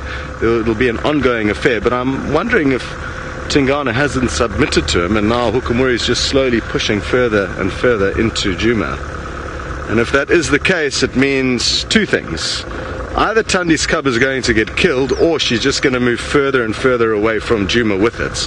So not good prospects for the cub or us viewing it. I'm guessing Tandi is going to box clever and do her best to keep the cub out of harm's way, but there's no guarantees that you will in fact be able to do that. Okay, so I need to cover some ground quite quickly. The tracks are heading towards our eastern boundary, and I want to try and make sure we get there as quickly as possible. Maybe the lions are still on the move, and while I continue on the quest for lions, we will send you back up to the Maasai Mara with Jamie. Don't go too fast, Scotty, while you're covering ground, otherwise you might find that you can't stop. We do our utmost to bring you the best possible safari experience, even when things go wrong. And we're all very practiced at driving without brakes. It's great fun. So there's the big male. He was the one that was instrumental yesterday in terms of bringing the buffalo down. That standard, it is ever pervasive, this idea that male lions don't hunt, they can't hunt, that they just let the lionesses do all of the work. Anyone who watched that yesterday, as he threw himself into the most dangerous position right underneath the buffalo's head, anyone who saw that would be well aware of just how truly powerful he really is and how much he contributed to that particular hunt. Male lions often go off on their own. If they couldn't hunt, they would be in serious trouble. They are more than capable of hunting. There is a small reason why, statistically, it is true that lionesses do a little bit more hunting, or at least the statistics are skewed, and that's partly because people spend more time with lion prides, therefore they watch them more often, and also just because the male lions do overheat quickly. These animals cannot afford... Oh, there she is. Is she up? Now she's ducked down again. Why is she so funny? Is that the injured lioness? She's looking at the male oddly. Ah.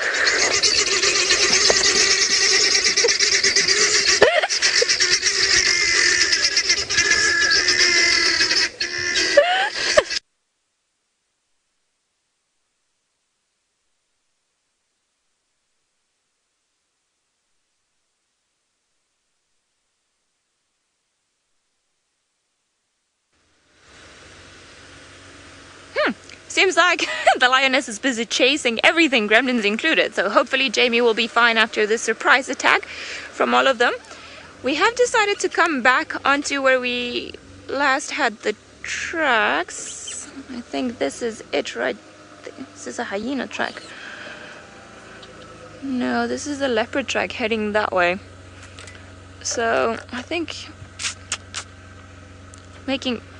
this is actually funny. Liam and I were just talking that a wild goose chase has got nothing on a wild leopard chase. Leopards are definitely harder to find sometimes. There is a track here.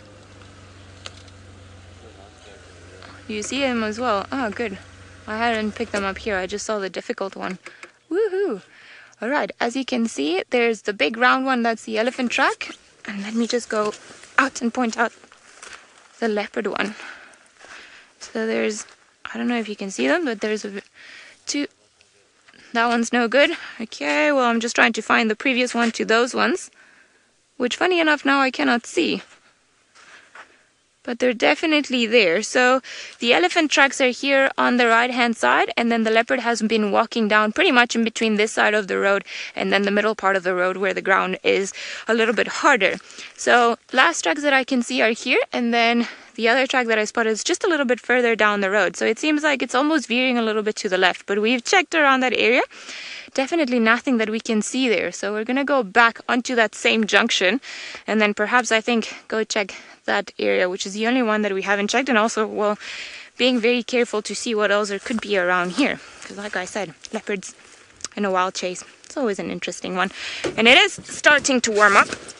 I'm actually feeling a little bit hot now with my jersey on, so it might start coming out and, you know, getting layers off.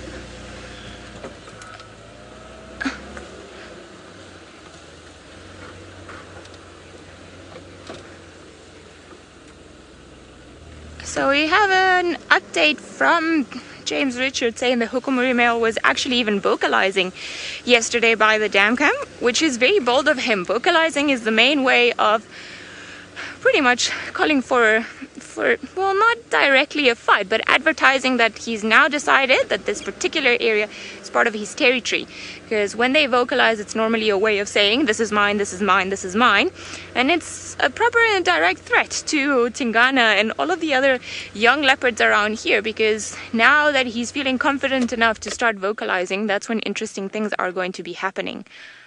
Hopefully nothing too interesting, because I want to keep all of our, you know, young leopards safe. But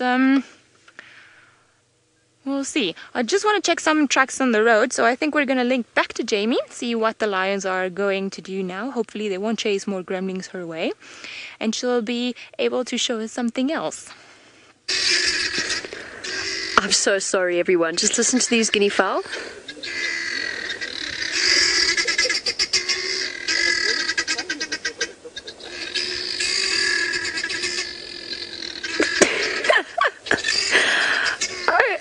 Guinea fowl have got to, there is something I've remained convinced they have got very, very short-term memories. So unfortunately we had a serious problem with gremlins. But the best part of it was that lioness went for the guinea fowl. The lioness went for the guinea fowl, and then they flew straight back into the long grass with her, and she just went for them again. I mean, why, you morons? They're stupid. Flew straight back to where she was, like they forgot she was there. I mean, really, that is seriously, there are no other words to describe that. I've seen them do that when they wander around leopards and cheetah. They walk and then all of a sudden they go, oh, it's a leopard, and they alarm call, and then they get distracted by some seeds. And when they see the leopard getting, it's a leopard, it's a leopard, and then they forget and start eating breakfast again. Yes, we know there's a lion there. How did you forget it? Oh, that was hilarious. Oh, so upset. So upset. Remember we were talking about what it must be like to walk through long grass and not know if there's a lion there? Imagine if you were a guinea fowl.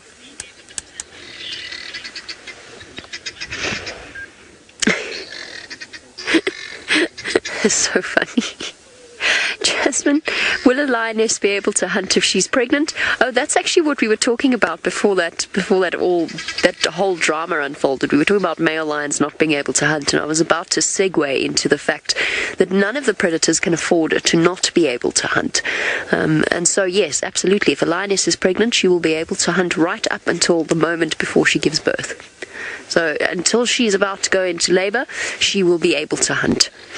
And just by the way, I think if you had any concerns about that injured lioness, she was the one who went for the guinea fowl, and she almost very successfully caught one. I think it's safe to say that her flesh wound around her neck is just that. It's a flesh wound. It's probably a little bit sore today, maybe a little bit inflamed, but she'll be absolutely fine. The resilience of these animals to recover from injuries like this is it makes us look like a very weak and feeble species.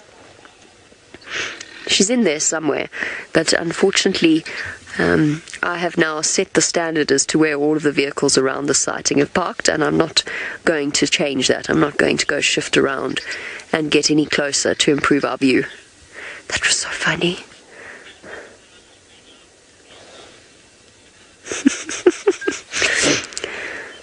I can't believe those guinea fowl went back.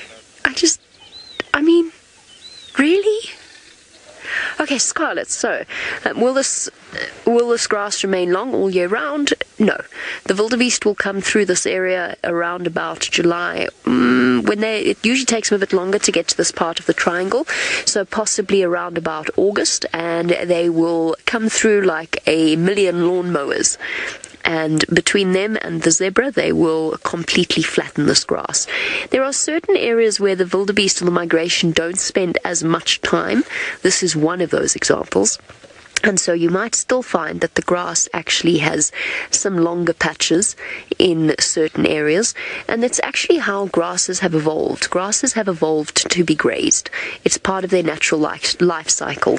And it's part of the way in which they regenerate. So certain species need to be grazed in order for them to flourish. So the grass will not remain this long all year round. But I think in this particular area, it will never be short. It'll never be as short as it is, say, on the other side of the reserve.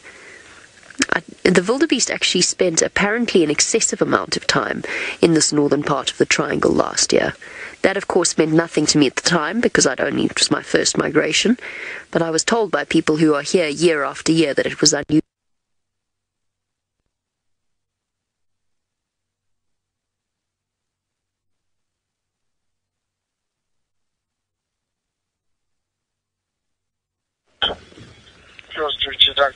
Hello everyone, and we've got bad news. Sadly, these lions have crossed our eastern boundary over here. Ferg can freestyle and hop onto the bonnet maybe. Here we go. Well, there we go, the cable's nice and long. Here we can see a few tracks. This is of the young cub in the Nkuhuma pride. Copy that, Orbs. Thanks. And I was just chatting with Aubrey, who was the other vehicle in this area following up. He can luckily follow these tracks. They're actually sticking on the road for now, but their general direction has been directly east. So I'm confident that they are gone, sadly. But at least we had some hope, and at least the lions did come back onto Djuma temporarily. We've got a nice long cable that allows Ferg to follow me around, so this is kind of semi-walk, semi-drive. And he's not the only person with us. We've picked up another passenger. Say hello to Conrad, everyone. Conrad's one of our technical wizards, and he's come with to assist us with stuff like this cable. And we've rigged up the bushwalk backpack, and if we do need to go crashing off-road through any bushes, he'll be able to drop this antenna down if need be. So that's Conrad. I'm sure a lot of you are happy to meet him.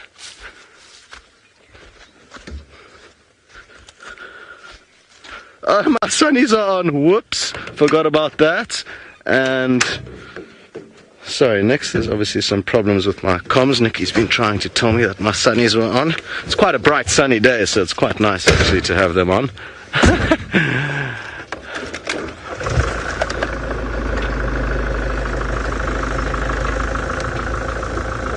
Caesar, I didn't quite copy your question clearly. How do lion prides come together? Is that correct? Can they join forces? They could, but it's not very common. If anything, it's more common for prides to actually split up, fragment, and then start building their own pride. If in the event of that happening, you may find the pride splits up for a while, but they still remember one another. So there is a chance that they may reunite in time. But that's very different to lioness that don't know one another at all, just kind of meeting up and making friends. That's not very common that I know of. Interestingly, with male lions, though, that can sometimes happen. So ordinarily, coalitions will be formed by natal brothers, but that's not always the case. Sometimes brothers from different prides may come across one another and join forces, and sometimes even old males who have been dominant for a while may allow a youngster in.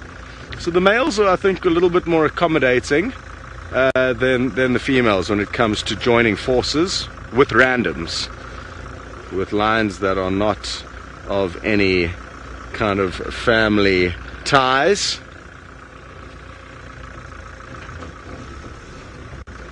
So, it seems like the lions did their kind of normal tricks. They come onto the property while we're sleeping, head straight through and then out by the time the morning comes. And it's been quite a while since we've had them on our property, so a little bit disappointing that they didn't hang around for a bit longer. Certainly been lots of predators moving through Djuma though. Leopard tracks, lion tracks, all kinds of action unfolding. Oh, well, thank you to everyone who's said hello to Conrad and are congratulating him and thanking him for his hard work. I'm sure he's very happy to hear about that. Good stuff. We are going to send you across to LA for an update on her quest for Hosana and the buffalo.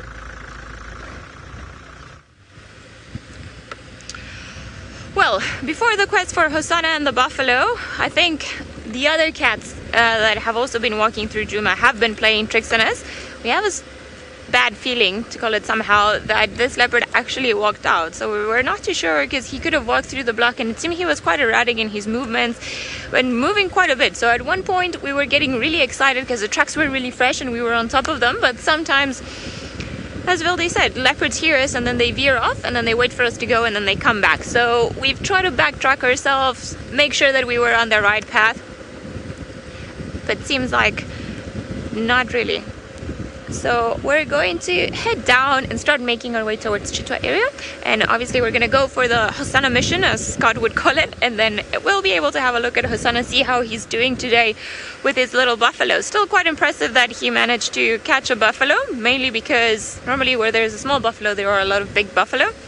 Or another theory as to what could have happened was that actually the buffalo went for a drink at the dam, and then perhaps they left this little one stashed, and then Hosana came in, and being the opportunistic creature that he is, then he snatched that little buffalo away. Which is still, you know, you've got to give him points for creativity and for being so clever. Now, of course, I just thought I saw another leopard track, but I feel like I might have been wrong. Definitely wrong. It wasn't a leopard track. So we're gonna head to Treehouse Dam just on the last attempt. There are no tracks crossing this particular road in that direction, but you never know. We're gonna see what else there is around. So guys, if you've got any questions or any comments, please feel free to send them through using the hashtag #SafariLive or post them on the comment section of the platform that you're viewing from. We love to hear from everyone, especially when it's early morning or late evening for everyone back home. It's funny how time schedule works, and I had the worst jet lag when I got back from the US. Whew.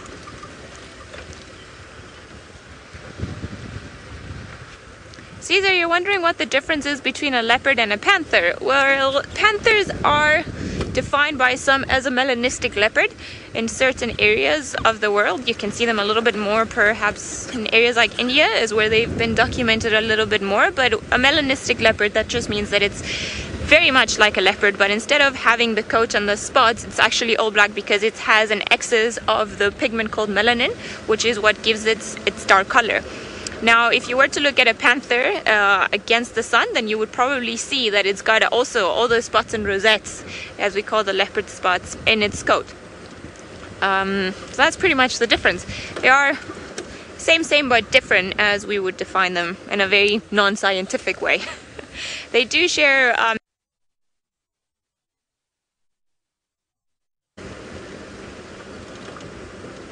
now no tracks around here. I was hoping that maybe we were gonna get lucky with some tracks in this particular area, but it seems like maybe not.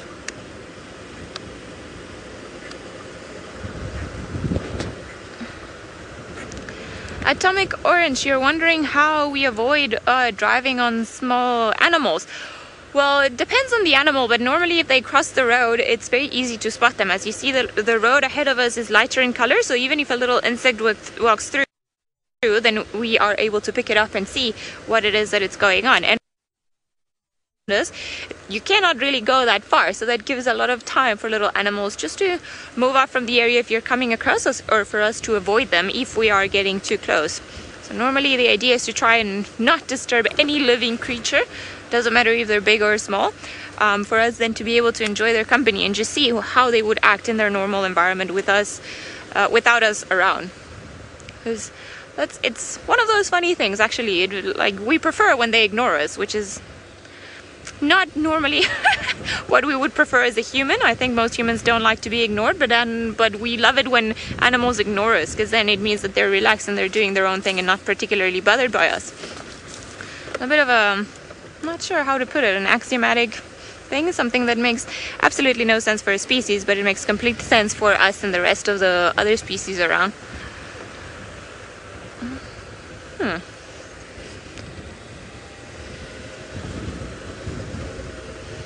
Patrick, you're wondering which North American animal I would like to study if I had a chance.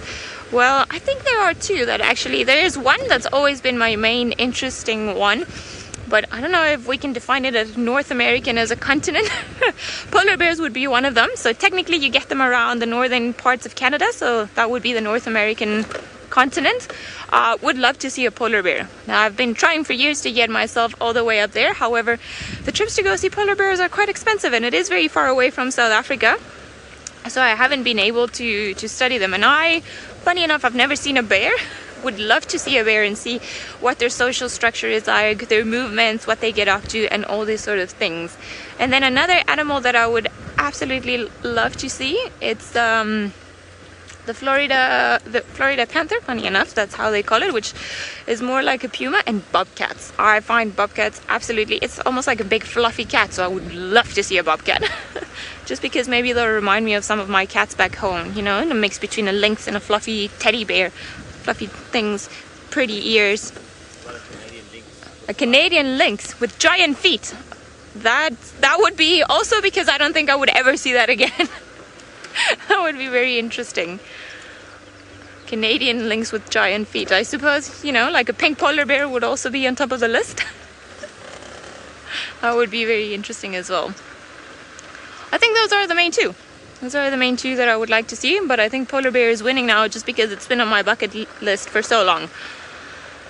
Now, Treehouse Dam, there is nothing here. No tracks, no animals, no birds. Alrighty. I think we're gonna carry on making our way towards Chitwa, but while we make our way onto that particular area, we're gonna find out what Jamie's plans are, as she's left the lions and we wonder where she's going. Wolves, I think. I would study wolves. I know it's a little, I guess you could say it's a little bit of a cliche, but I've always been fascinated by wolves since I was a child. I remember reading White Fang and those sorts of books when I was little, and I obsessed with drawing badly, let's just clarify, I've never been particularly artistic, but drawing a silhouette of a wolf howling.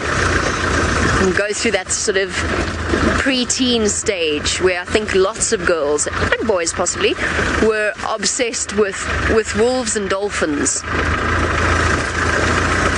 I would love to study wolves, especially because there's that similarity to wild dogs. Now, obviously differences, and in terms of size, in terms of prey, in terms of movement, but there are similarities in that alpha pack dynamic and the, what's the word I'm looking for? The you know what I mean? Yes? You all know what I mean? Unity, where things do something for each other. I don't know. It's the Earl Grey tea. I had to have an Earl Grey cup of tea this morning again. And that's what's doing it. The tea that doesn't try hard enough. Altruism.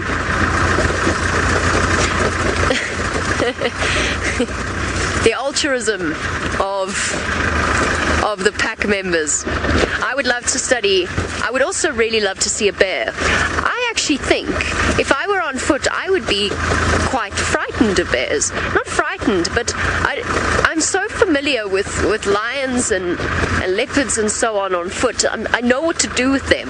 Whereas a bear is really big and I don't know how to read them. I'm sure I could guess based on what I know for all animals' body language, and it's very unfamiliar to me. I think if I were to encounter it, I've seen pictures of polar bears going up and putting their heads in vehicles, and I'd still love to see one though. I would love to see a bear. The closest I've ever come is the very sad looking bears in zoos, and that always depresses me slightly.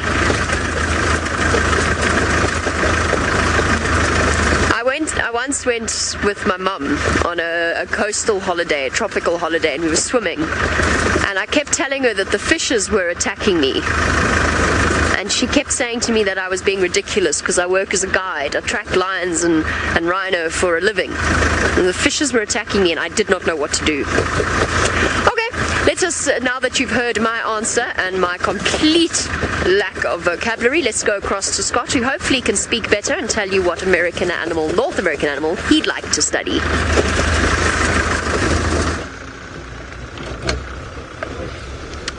Yeah, it's a good question. Wolves would definitely also be up there for me. It would be super fun documenting their lives and getting to know their dynamics. So yeah, that would be a nice one. Definitely have a drone along for following them hunting at high speeds from the air. I'm fascinated by, well, in Africa we've got the caracal, and in America you've got something fairly similar. I think you call it a bobcat over there.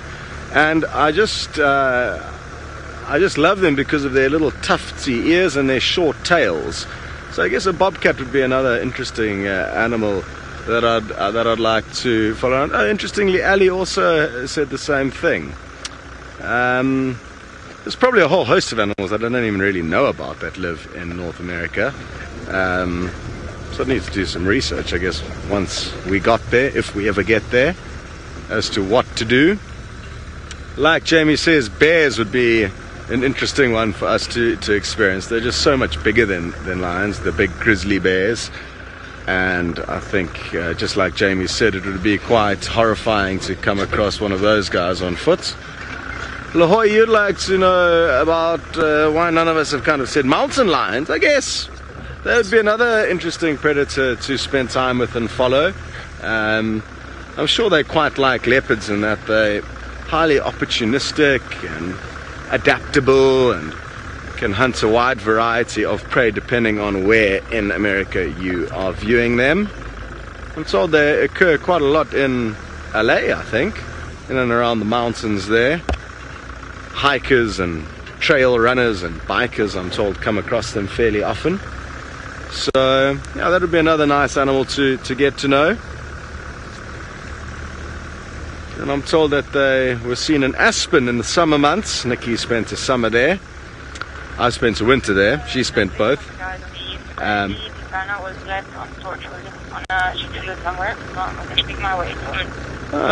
Ali's just given an update on the Game Drive radio from a different area of Traverse to us, and apparently Tingana was seen on Torchwood, which is to the east of us, at some point in time, snoozing on a termitan mound.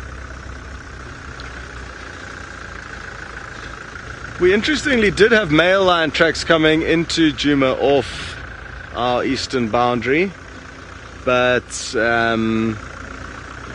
I think he would have joined up with the rest of the pride and then headed back with them from where he came. Child of the Universe, good to have you on safari with us. You would like to know, I think, how long has Tingana been dominant in this area? And it's about 2.5 years, maybe coming on 3 years, that he's been dominant here. As I arrived into the area, as I arrived into the area here, there's some leopard tracks here.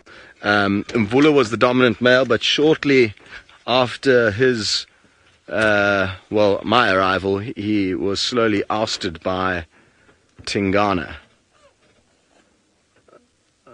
Okay.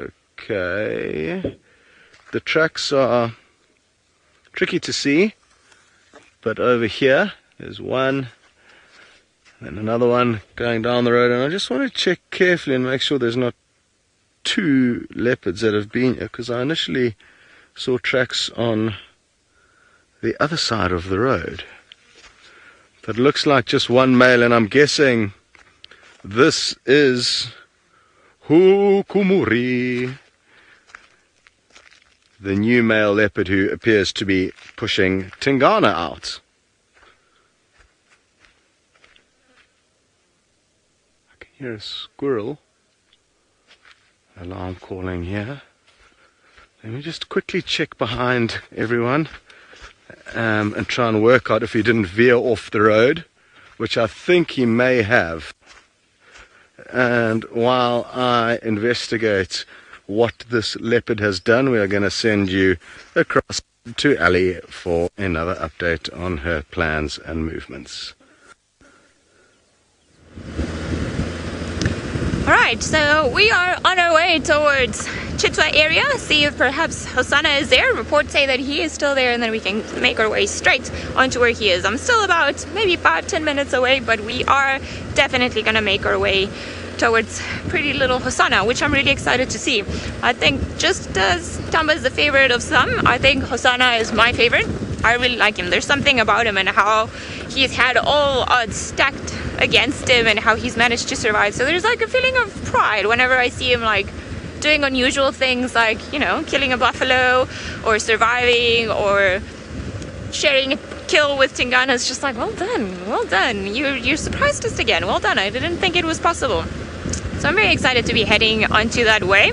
Now, there were reports of also Tingana crossing onto Torchwood further along, so maybe he'll be around. I wouldn't be surprised if the tracks that we had this morning somehow belong to him, or perhaps, I don't even know what I'm saying anymore. There could be so many options. It could be that it was him that moved out and then carried on and then moved on to that direction, because we do know that Tingana likes to mission, or it could possibly be that he was in a completely different area altogether, and that he's going to come into that area, and whoever it was in, or whose tracks we saw in the morning, has actually moved out, because it's almost like they're playing a game of circles. One will move out, the other one will come in, and just to try and avoid each other. But it's interesting, again, that the Hukumuri male has been calling in front of the dam cam. That is almost like a war cry, I should say. Now, we're not too far from where Hosana was, so we're going to carry on making our way there, and hopefully we'll get rewarded with another sight of Hosana and the buffalo. I do know that Tristan was there yesterday, and he said he was very excited. So let's see, quite an unusual sighting altogether, and you can feel the sun is starting to warm everything up, so hopefully we'll get there when Hosana is not sleeping and where there's a little bit of activity still. Perhaps he'll be feeding, and we'll find out if he's actually put the kill on top of the tree, or if he's still managed to keep it down at the bottom on the tree line, hitting away from all the hyenas and all of the possible scavengers that you might have to face during the night.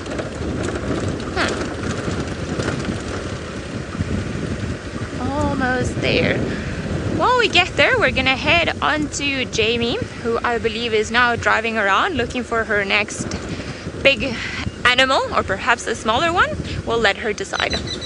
That's exciting. Hosana and his incredible kill, if he did make that kill, or if, I don't know whether or not he picked up a dead baby buffalo, or if he killed it, but I'll be very impressed if he managed to hunt a baby buffalo. Anyway, so while Ali makes her way there, I've been thinking about what I'm going to delicately term sixth sense, but it's not, I don't think it is a sixth sense. That feeling of being watched, Now, something, when I moved into that lion sighting, something was kicking the back of my brain saying, look left, look left, look left, look left. The hairs on the back of my neck were on end. And then we saw that lioness. And I've experienced that feeling a few times in my guiding career. And I think it's probably based on the fact that we spend so much time observing that our senses are aware of things that we're not necessarily conscious of being aware of. But I've done a few sleep outs out in the bush where I've slept in the wild, and on a few occasions I've found that I've just had a feeling that something was around. Not necessarily, it's not a sinister feeling, it's just an awareness that there's something there. And more than on several occasions, both walking and in the vehicle, it somehow kicked in, and I don't know what it is exactly. I don't know if it's our eyes picking up on just something slightly out of place on the periphery. I'm sure it's something that Scott and Ali could identify with as well. That feeling of being watched. It's a fantastic thing because it allows us to find animals and allows us to keep ourselves safe. I've got a meeting in Serena, so I've just picked a road and I'm driving in that direction and hoping the road continues to take me in that direction. Ah, wonderful news. That wasn't 10 minutes, that was even shorter than 10 minutes. Let us go and join Ali and the little prince.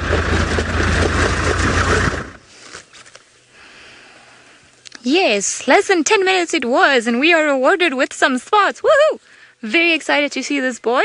He has gotten so big in the last 5 months while I haven't actually been out and about on Djuma, and while I've seen other leopards, I'm still surprised at his size. Now, in comparison to yesterday, he did decide to put up the kill up in the tree, so we can see that it's actually quite a young buffalo. I'm not sure how much meat there is actually left in there. It seems like it's pretty much skin and bones at the moment, and this is a bit of a dreadful look, so if you are a little bit sensitive and prefer not to see these things, well, we'll head back pretty much to Hosana. Now, like I said, I don't think there's a lot left, but it's been clearly enough to keep him around for 2 days, and you can see that tummy of his and how heavily he's panting. Well, it is starting to warm up, but I can tell you it's definitely not as hot as he's making it out to be, panting like that. But because his stomach is so full and he has to digest, he is probably has to put a lot more effort into just cooling himself down. I believe everyone's also saying woohoo for Hosana. I'm also very, very excited to see him. And so strange to see a buffalo up a tree. Quite a unique sight. Oh my goodness. Somebody's fairly tired. He was sleeping in that same position when we arrived, and I was so busy looking at the buffalo in the tree and being mesmerized by that side that I nearly missed Hosana. But luckily he's a very good guy and he's sticking around, doesn't want to go too far away. Sleeping now. Diana, I do believe that I've had some luck today with the cat, although I cannot really claim it because we already knew that he was here. But it doesn't matter, it's always fun to see all of the leopards and all of the cats, and I know Vildy's smiling right now because he's very happy to see any spot or any cat, and just in general whiskers. Although he is very tired, sleepy cat. You've had a long night, I would assume. So he's definitely, well, as we saw, there are legs dangling from a tree, so he would do that as some of the leopards do in this area, or in general most of the leopards do in this area, to try and avoid competition and having his kill taken away by any other leopards. We know that Tristan was tracking Tandy roughly around in this area, so she could have come and stolen the kill from him. Also, Tingana could have come around and taken the kill from him, but mainly I would say in this particular area, hyenas, because there are hyenas that start moving around and they have very good sense of hearing, so they could have just picked up the noises of Hosana crunching the bone or moving around, and even sometimes the smell of the blood, or pretty much just the smell of rotting meat, and they could have come around here. So Hosana, in a very clever way, which he learned probably from his mother, has learned that the safest place to put the meat so that he doesn't get it stolen from anyone is just to put it up a tree, and then he can proceed to sleep on this on the ground. I do believe that somebody's calling me on the radio. I'm just gonna take 1 second to reply. Alright, I'm going to try and find out if there's somebody that would like to make his way into this area, because the radio is going crazy in my ear. But while I do that, and while Husana sleeps off his very fat belly, let's go over to Scott and get an update of what his plans are.